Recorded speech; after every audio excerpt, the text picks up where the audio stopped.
واورئ او ګیر خریلو مسله دا ده چا چې ګیره کله کړه او شیشه کې وکتل یا قدنما شیشه ته ودرېدو چې زه خو ډېر ښایسته ښکارم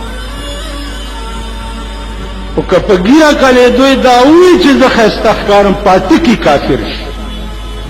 نه فقط دا چې کافر شي ښځه هم پې طلاقه شي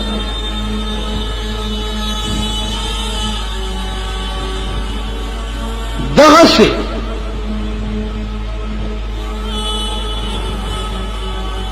هره ګناه واخله چې تا پې فخر وکړو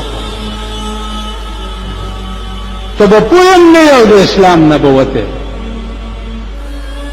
پوه به نه ګیره واجب دي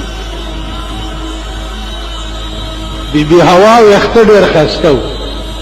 د آدم علیه السلام ویل چې یا الله داسې ویښته مال هم راکړه